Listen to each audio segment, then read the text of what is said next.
믿는 만큼, 아니 그 이상 자라나는 신비라는 제목으로 이 시간 함께 하나님 말씀 나누기 원합니다. 여러분, 맹세라는 것을 해보신 적 있으십니까? 살아오면서 맹세해 보신 적 있으세요? 맹세에 대해서 사전에서는 이렇게 말을 하더라고요. 일정한 약속이나 목표를 꼭 실천하겠다는 다짐이다. 많이 들어보지 않았어요? 자녀들이 문제집을 사가면서 엄마 맹세할게. 더 좋은 성적으로 보답할 테니까 용돈 좀 더 주고 문제집 더 하나 살 수 있게 해줘. 남편들이 보통 말하잖아요. 오늘 밤만 놀다 올게. 오늘 밤만 놀다 오면 내일부터는 집안일 더 열심히 할게. 맹세라고 하면 삼국지에 나오는 유비, 관우, 장비가 했던 피해 맹세가 떠오르기도 합니다. 어릴 때 친구가 얼마나 소중했던지 여러분도 친구들끼리 모아 칠공주파 이런 거 만들어 보지 않으셨나요? 삼총사, 사총사, 그 관계가 얼마나 특별했던지 이름을 붙여서라도 맹세를 해서라도 우정을 지키고 싶고 관계를 지키고 싶어 하는 게 우리들의 모습이더라고요. 요즘 시대에 맹세라고 하면 너무 거창한 느낌이 듭니다. 하지만 오늘날에도 우리는 이런저런 맹세를 하며 살아갑니다. 일반적으로 이성을 만났을 때, 이성에게 프로포즈를 할 때 우리가 맹세를 하죠. 내가 너와 평생 항상 함께하는 특별한 사람이 되겠다. 여러분들, 프로포즈를 하면서 말로만 하면 감동이 안 되잖아요. 뭐를 같이 해야 돼요? 큰 다이아몬드가 박혀있는 반지, 이 반지를 가지고 한단 말이에요. 그래서 이 반지를 뭐라고 말하냐면요, 세상에서 가장 작은 수갑이다 라고 말을 합니다. 이제는 다른 이성에게 눈길도 마음도 주지 않을 거다. 오직 너만 바라보며 너만 사랑하겠노라고 맹세하는 거예요. 여러분은 그 맹세대로 살아가고 계십니까? 결혼뿐입니까? 이 모양 저 모양 오늘도 내일도 우리는 맹세를 하고 살아갈 것입니다. 오늘 우리가 함께 살펴볼 말씀 속에서도 두 가지 맹세가 나옵니다. 아브라함의 권유로 두 번째 맹세를 하고, 첫 번째는 그랄왕 아비멜렉이 먼저 와서 아브라함에게 맹세를 합니다. 맹세를 주거니 받거니 하고 있는 형국이에요. 그만큼 서로에게 어떤 영향력을 끼치는 존재가 되었다라는 것입니다. 이처럼 맹세는 아무하고나 하는 것이 아닙니다. 누군가와 특별한 관계로 시작하고 발전하고 유지하기 위해 맹세라는 것을 합니다. 어떤 영역에서 서로에게 깊은 영향력을 끼치고 싶을 때, 영향력을 끼치고 있다라고 느낄 때 맹세를 한다라는 거예요. 더 추천교회 가족이 되겠다라는 등록카드를 작성하는 것, 이것 또한 어떤 의미에서는 맹세겠죠. 이전에는 모르던 동네 주민이었어요. 근데 어느 순간 하나님이 만나게 하시고 보게 하시고 지나가던 행인도 아니고 나그네도 아니다라는 것을 깨달아 알게 해주세요. 한 번 볼 때, 두 번 볼 때, 세 번 볼 때, 볼 때마다 느낌이 달라져요. 관심이 가기 시작하면 뭐 하게 되죠? 기도해주기 시작해요. 기도해주고 섬겨주는 관계로 변화되기 시작합니다. 이 관계가 더 깊어지면 서로의 허물과 아픔, 다툼과 상처를 인정하기 시작해요. 성경에서 말하고 있는 내 몸같이 내 이웃을 사랑하라는 말씀을 조금이나마 실천해보게 되더라는 거예요. 더 나아가 사랑으로 권면하게 돼요. 그 권면이 들려지기 시작할 때 같이 하나님이 왜 우리를 공동체로 모으셨는지, 왜 교회로 모이게 하셔서 하나님을 예배하게 하는지를 조금씩 알아가게 돼요. 이곳에 왜 나를 하나님이 부르셨는지 하나님께 먼저 질문하셔야 돼요. 이곳에 나를 부르신 부르심이 무엇인지를 깨달아 가셔야 돼요. 그 마음이 깨달아지고 느껴지기 시작할 때 뭐 하는 거예요? 맹세라는 것을 하는 거예요. 사랑하는 하나님의 백성 여러분, 이 교회로 하나님이 부르신 그 부르심에 대해 질문해 보시기 바랍니다. 우리가 앞으로 더 특별한 관계로 발전된다라는 행위를 말하고 있다라는 거예요. 그러나 아비멜렉은 아브라함과 맹세를 통해 특별한 관계가 되기 원했습니다. 아브라함과 특별한 관계를 맺고 싶은 이유를 말하면서 맹세를 권합니다. 22절 하반절인데요. 22절 말씀 같이 보세요. 22절 하반절에 내가 무슨 일을 하든지 하나님이 너와 함께 계시도다. 아브라함과 특별한 관계를 맺고 싶은 이유가 뭐예요? 아브라함이 특별하다는 거예요. 조금 더 자세하게 말하면 너와 함께 하시는 하나님이 특별하다는 거예요. 하나님이 특별하신데 그 특별하신 하나님이 너와 함께 하시니 너가 특별하다라고 말씀하는 거죠. 아비멜렉은 하나님을 신으로 섬기는 자가 아닙니다. 그는 그랄 지역에 속해 있는 왕이에요. 블레셋 사람입니다. 성경적으로 말하자고 한다면 이방인이에요. 하나님을 모르는 자입니다. 그런 자가 하는 고백이 내가 무슨 일을 하든지 하나님이 너와 함께 계시도다. 더군다나 맹세에 대해 진지하고 다급한 마음을 아비멜렉이 표현해 주는데요. 23절 중반에 보니까 이제 여기서 하나님을 가리켜 내게 맹세하라 라고 말을 해요. 맹세하자고 권하는데 지금 당장 맹세하고 가라는 거예요. 아니면 안 보내겠다라는 거죠. 와우, 이거 우리가 꿈꿨던 모습 아닙니까? 예수를 믿으면서 하나님을 믿으면서 나의 모습을 통해 내 안에 계신 하나님이 드러나서 하나님을 모르던 자가 갑자기 나한테 찾아와서 관계 맺고 싶다고, 연락처 하나 달라고. 너무 놀라운 일 아니에요? 제가 바라던 모습이에요. 다니엘 기도의 간증이 그런 거 아닙니까? 강사를 통해서 하나님이 진짜 신이시다, 하나님이 진짜 살아계신다, 그리고 그 하나님이 우리와 함께 계시며 우리와 영원한 사귐, 영원한 관계를 맺기 원하신다, 이 말이잖아요. 성경에서 말하는 영생이 영원히 산다라는 의미도 있지만 영생의 진짜 의미는 하나님과 영원한 관계를 맺는다는 뜻이에요. 다니엘 기도의 강사들이 하는 얘기예요. 하나님 진짜 살아계시잖아. 너네도 경험하지 않았냐? 나는 이 작은 일 하나 경험했는데 이렇게 날 세워주시더라고. 너네도 그 작은 일들, 크고 작은 일들 경험하며 살아가잖아. 근데 다니엘 기도에는 누구만 들어요? 믿는 사람만 들어요. 안 믿는 사람이 어쩌다 듣고 실제로 교회로 찾아와요. 등록하는 거 제가 봤어요.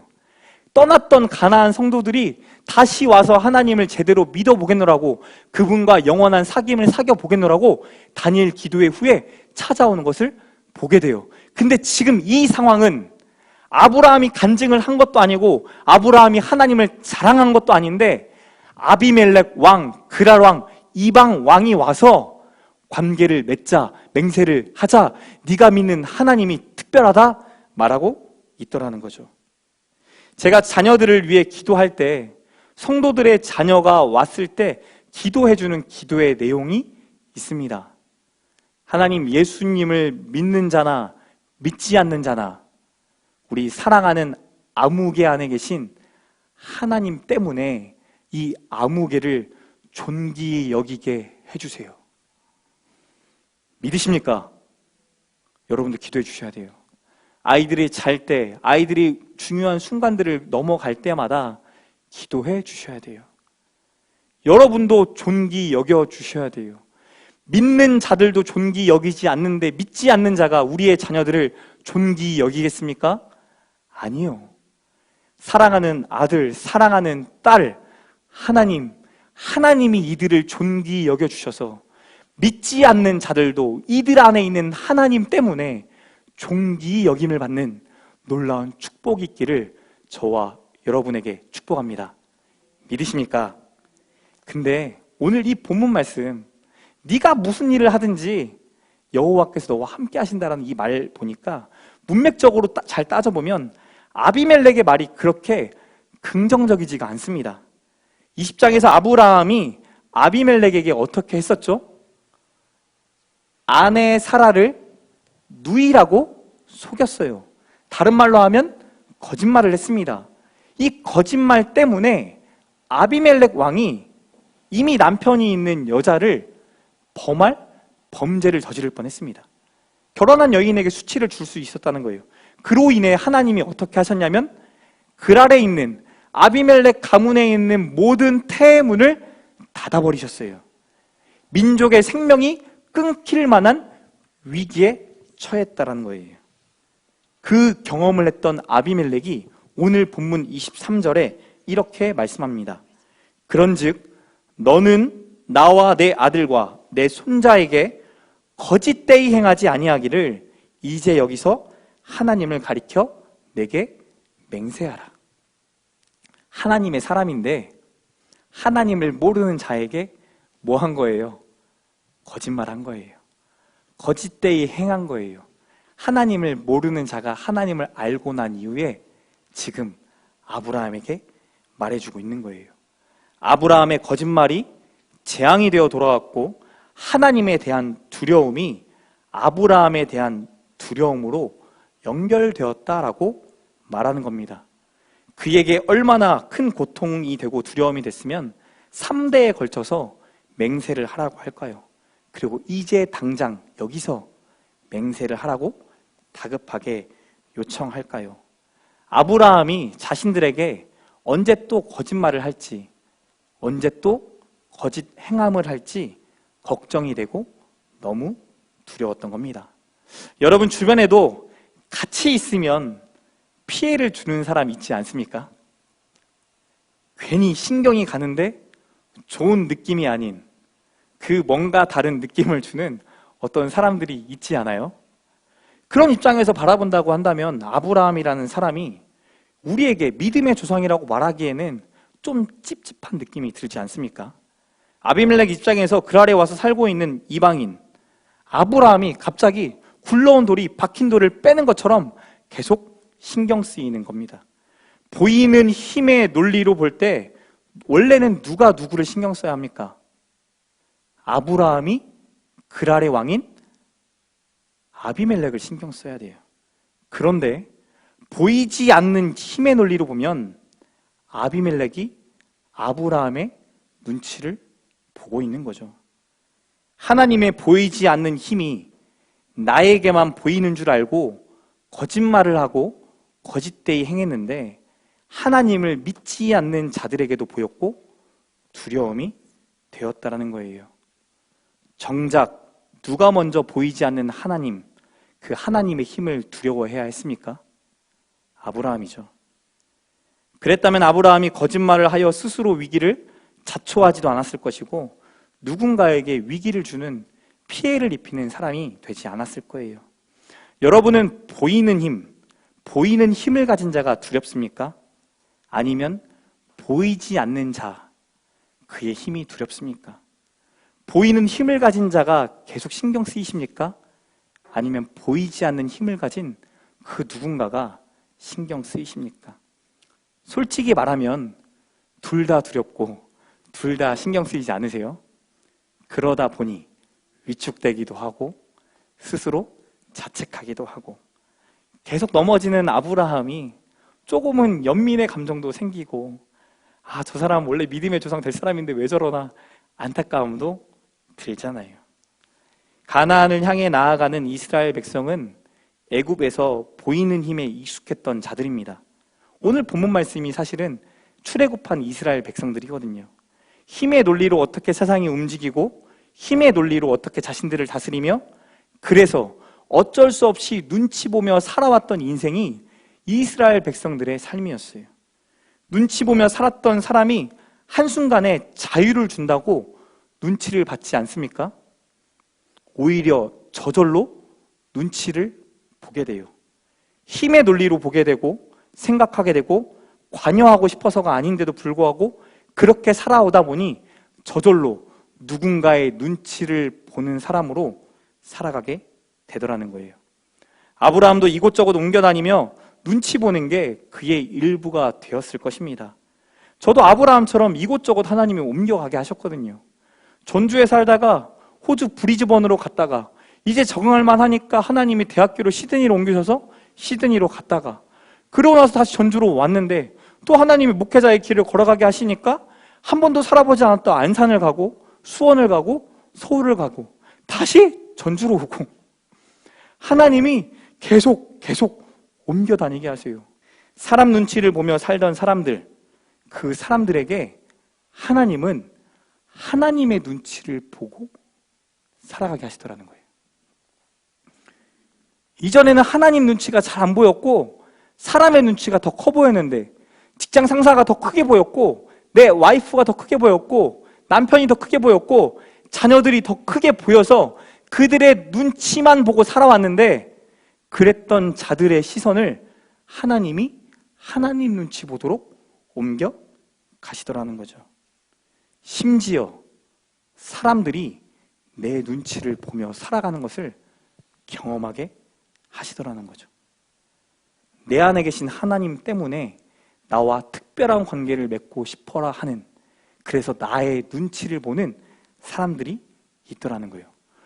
보이지 않는 힘, 그 힘을 가신 하나님이 여러분을 특별하게 만들어 가시는 그 놀라운 이야기가 내년에는 저희끼리 21일 동안 간증하는 날로 간증하고 뜨겁게 찬양하고 진짜 멋있다, 너랑 함께 하고 싶다, 그래서 또 같이 하이파이브 하고 하는 특별한 시간이 우리에게도 이루어지는 놀라운 꿈을 꾸기를 소망합니다. 그 은혜를 누리며 살아가는 자들에게 나타나는 특징이 있습니다. 뭐냐면 사람 앞에서의 당당함이에요. 24절을 보세요. 24절에 아브라함이 이르되 내가 맹세하리다 라고 말을 하죠. 아비멜렉의 제안에 아브라함이 수긍합니다. 그리고 맹세를 하게 돼요. 이 맹세가 끝나자마자 이번에는 아브라함이 미처 하지 못했던, 마음에 숨겨두고 있었던 이야기를 당당하게 꺼내듭니다. 꺼내드는데 성경에 보니까 아비멜렉을 책망했다라고 말합니다. 25절 말씀 같이 함께 읽겠습니다. 25절 말씀 시작. 아비멜렉의 종들이 아브라함의 우물을 빼앗은 일에 관하여 아브라함이 아비멜렉을 책망하매. 그랄 왕이에요. 왕을 책망할 수 있는 시민이 몇 명이나 될까요? 거의 없어요. 근데 왕을 책망합니다. 그 내용을 봤더니 아브라함이 실컷 파서 얻은 우물인데 그 우물을 누가 뺏은 거예요? 아비멜렉의 종들이 빼앗아 갔습니다. 아브라함이 머물렀던 브엘세바라는 지역은요, 반건조 지역이라고 합니다. 이 건조 지역에서는 뭐가 중요해요? 물이 중요하죠. 이 마시는 물이 너무나 중요한 자원이에요. 더군다나 아브라함은 유목 생활을 하는 자입니다. 그냥 무작정 떠돌아다니는 사람이 아니라 물이 있는 곳을 중점으로 계획을 짜서 돌아다니는 사람들이에요. 가축들에게 물을 먹이기 위해. 중동 이슬람 전문가인 한국외국어대학교 국제지역대학원 서정민 교수님이라는 분이 계십니다. 이분이 쓴 글에 따르면 정착 문명에서와 달리 유목 생활에서는 가장 중요한 게 두 가지 있는데 우물과 오아시스라는 거예요. 실제로 중동 지역에서 큰 오아시스는 물론이고 이동 경로에 있는 작은 우물들을 적에게 빼앗기게 된다고 하면 생존할 수 없었다라고 합니다. 사막에서는 남성들이 우물을 지키지 못할 경우에 부족이 한순간에 사라질 수도 있었기 때문에 갓 초등학교에 들어갈 법한 아이들에게도 뭐를 지어준 줄 아세요? 단검을 지어줘요. 예멘이란 나라에서는 지금도 이 풍습을 가지고 있다고 합니다. 생사를 결정하는 우물 혹은 오아시스를 보호하기 위해 유사시에는 우물과 재산을 지키기 위해 남녀를 막론하고 모두가 나가서 싸워야 했다고 하죠. 중동에 있는 레바논이란 나라 아십니까? 레바논의 수도를 베이루트라고 말하는데 이 베이루트라는 이름이 페니키아어로 우물이라는 뜻이래요. 한 나라의 수도를 우물이라고 할 정도이면 우물이 얼마나 중요하다는 걸 볼 수 있겠죠. 우물은 유명민에게 생명과도 같은 것이고 그런 우물을 아브라함이 빼앗긴 상황입니다. 그런데 아무 말도 하지 못하고 마음에 담아두고 지냈다는 것으로 모아서 블레셋 땅에서 아브라함이 이방인으로서 어떤 영향력을 끼치지 못하는 자로, 아비멜렉의 눈치를 봐야 하는 자로 살아가고 있었다라는 거예요. 억울함을 말한다고 해도 달라질 것이 없는 상황일 수도 있습니다. 혹은 달라지기는커녕 오히려 보복을 당할 수 있는 상황이 펼쳐질 수도 있습니다. 그 구체적인 이유에 대해 성경은 말하고 있지 않지만 하나님이 사라를 구해주셨고 아비멜렉을 통해 더 많은 가축과 거주할 땅을 얻게 하셨지만 여전히 아브라함 마음속에 나는 블레셋 땅에서 눈치 보는 자야라는 생각이 있었다라는 거죠. 근데 그 생각이 바뀌었습니다. 상황이 역전되었어요. 아비멜렉이 맹세하러 오기 시작하면서 아브라함이 깨달은 거예요. 나는 더 이상 을이 아니다. 나도 아비멜렉에게 영향을 주는 또 다른 인격체다라는 것을 깨닫기 시작한 겁니다. 이전에는 하나님을 모르는 자들, 하나님을 두려워하지 않는 자들이라고 여겼었는데 그렇게 미리 짐작하고 생각하고 행동해서 거짓말을 할 수밖에 없었는데 이제는 이들이 하나님을 알고 하나님을 두려워한다는 거예요.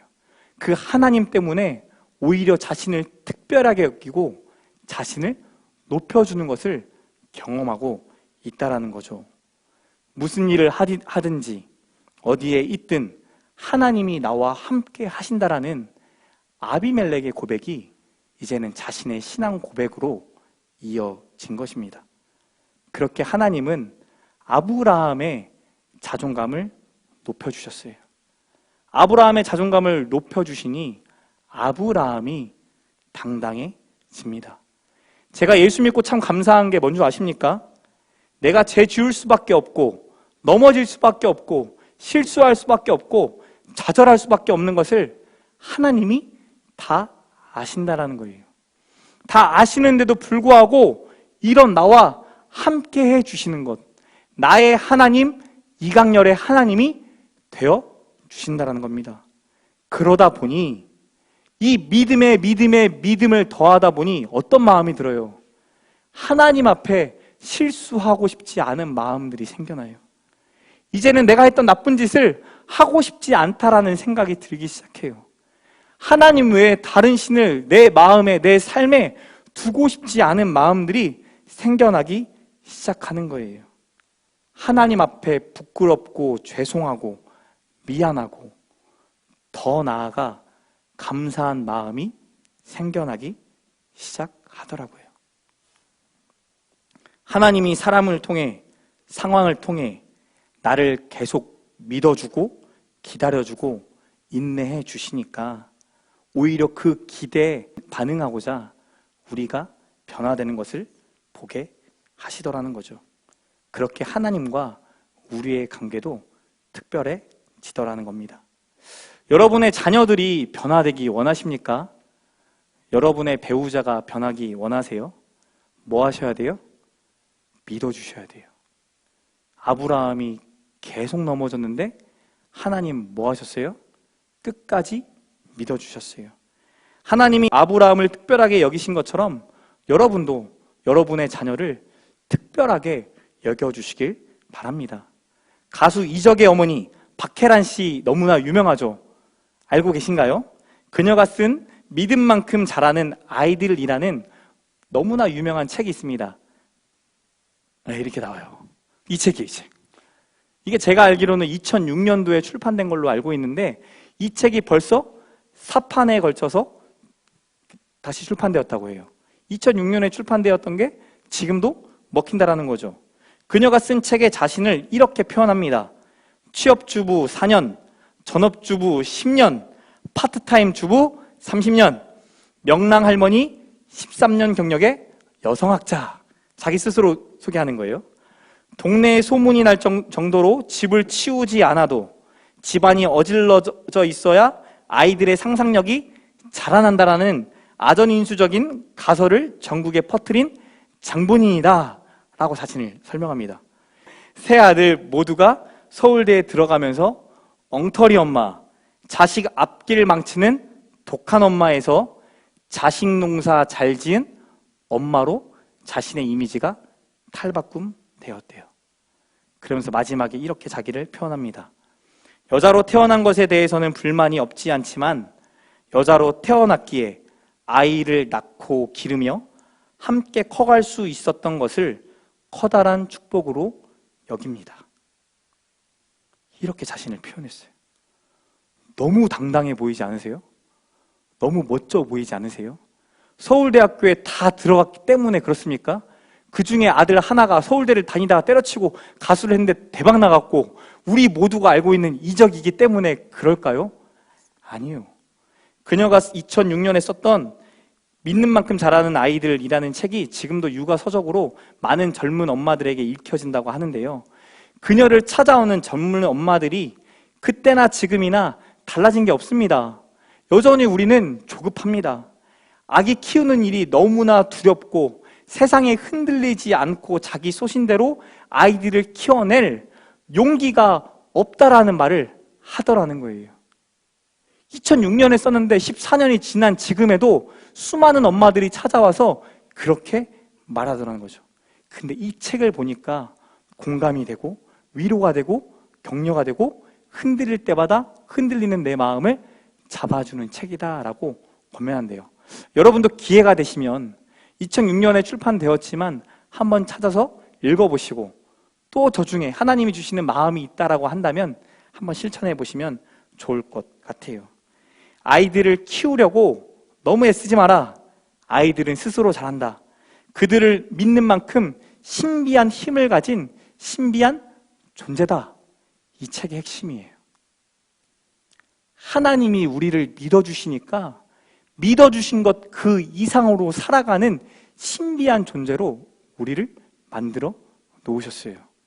근데 우리가 그 자녀를 믿어요? 안 믿어요? 안 믿어요. 남편을, 아내를 믿어요? 안 믿어요? 안 믿어요. 남편이 영적 가장이다, 영적 아브라함이다, 믿어요? 안 믿어요? 안 믿어요. 왜? 내가 기도 더 많이 하니까, 내가 더 많이 예배드리니까, 내가 더 성경 읽으니까, 내가 더 많은 종교적 행위를 하니까라고 생각하시는 권사님, 지사님들이 너무 많아요.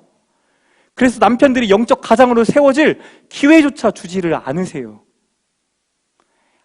남편을 믿어줘야, 남편을 세워줘야 그 남편이 영적 제사장으로, 가장으로 세워져서 영적인 일을 할 텐데 믿음이 없어요. 여러분, 사랑하는 자녀들, 사랑하는 남편, 사랑하는 아내 믿어주시기 바랍니다. 어릴 때 그렇게 당당한 친구가 참 부럽더라고요. 당당하게 말하고 당당하게 행동하고 당당한 신념을 가지고 살아가는 친구가 그렇게 부럽더라고요. 주변에서 뭐라고 하든지 자기 갈 길 가는 친구가 그렇게 부럽더라고요. 왜 부러웠을까요? 내가 그러지 못하고 있으니까.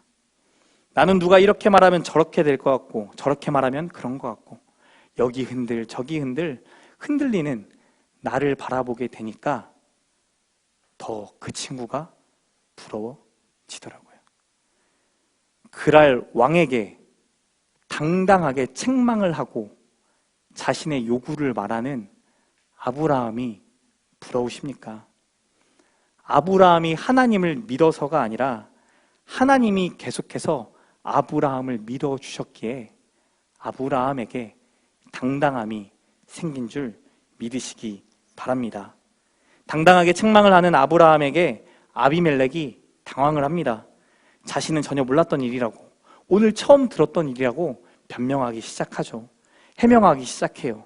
마치 왕과 신하가 바뀐 것과 같은 모습을 보여줍니다. 그런 모습을 포착하자마자 아브라함 눈치가 백단이에요. 그동안 눈치 보고 살았잖아요. 그거를 보자마자 30절에 이렇게 말합니다. 30절 말씀 함께 읽겠습니다. 시작. 아브라함이 이르되 너는 내 손에서 이 암양 새끼 7을 받아 내가 이 우품을 한 증거를 삼으라 하고. 그리고 난 다음에 31절에 이 맹세한 이곳 우물을 부엘세바, 다시 말하면 맹세의 우물이라 부르자라고 합니다. 이곳을 오고 가는 수많은 유목민들이 이 우물을 볼 때마다 누구의 우물이라고 하겠어요? 아브라함의 우물이야. 아브라함이 이곳에서 아비멜렉하고 맹세를 맺었대. 하나님을 모르는 이방인들 가운데 이 소문이 저절로 퍼져가는 거예요. 아브라함이 당당하게 책망했다라는 비화가 저절로 퍼져나가는 거예요. 세상은 우리의 당당함 앞에 그들도 당황해 합니다. 그들이 예상하지 못했다라는 거예요. 그런데 우리가 미리 짐작하고 미리 예상하고 움츠러들기 시작하면, 나 스스로를 을로 여기기 시작하면, 나 스스로 하나님을 두려워하지 않는 자로 행동하기 시작하면 세상도 우리를 그렇게 보고 세상도 그렇게 행하더라는 거예요. 사랑하는 성도 여러분, 하나님 앞에 자존감이 회복되어지기를 축복합니다. 내가 넘어져도 하나님은 세워주세요. 내가 쓰러져도 하나님 세워주세요. 그리고 뭐 보여주시려고? 이강렬, 네가, 현서, 네가 하나님의 사람이라고, 하나님의 사람인 것을 알지 못하냐? 안 믿는 자들에게 보여주세요. 그리고 그들이 우리에게 찾아와 특별한 관계를 맺고 싶어하는 놀라운 일들이 일어나게 될 줄 믿습니다. 21일 동안 다니엘 기도회를 합니다. 21일 다니엘 기도회 동안 뭐 깨달으셔야 돼요? 뭐 발견하셔야 돼요? 그들의 고백 속에 그들의 넘어짐이 나의 넘어짐임을 고백하고, 그들의 연약했던 모습들이 나의 연약함인 것을 고백하고, 더 나아가 그들이 믿음을 가지고 믿음의 삶을 살았던 삶이 나에게도 이루어지겠구나, 나에게도 하나님 저렇게 하시겠다고 미리 들려주시는 거구나. 그러니까 어떻게 살아야지? 당당하게 살아야지. 여러분, 앞에 있는 제가 당당해 보이십니까? 제가 왜 당당해지냐고요? 하나님이 나를 당당하게 세워가시는 일상의 삶들을 경험하니까. 맹세를 하러 오는 사람들이 내 삶에 많아지니까 당당하게 돼요. 보이지 않는 힘이 보이는 힘보다 더 크게 느껴져요. 세상은 우리를 손가락한다 할지라도 우리는 손가락하는 그들을 섬기는 자로 살아갈 거다. 그렇게 섬기다 보면 그들도 우리의 당당함 앞에 당황하게 되고 몰랐던 하나님을 알아가게 되는 귀한 축복이 있을 줄 믿습니다. 마지막 33절에 아브라함이 은혜를 깨닫고 난 이후에 이렇게 행동합니다. 아브라함은 브엘세바에 에셀나무를 심고 거기서 영원하신 여호와의 이름을 불렀더라. 영원하신 여호와의 이름을 불렀다라는 이 말은 하나님께 예배했다라는 거예요. 이방 땅에서 예배하기 시작했다라는 거예요. 당당함이 회복되어지니까 하나님이 더 크게 보이기 시작하고, 아비멜렉 왕을 예배하는 것이 아니라 하나님을 예배하는 자로 우리를 만들어 가실 줄 믿습니다. 내가 세웠던 그 계획을 이루어 가기 위해 내 자신을 포기하며 살아갔던 순간들이 참 많이 있잖아요.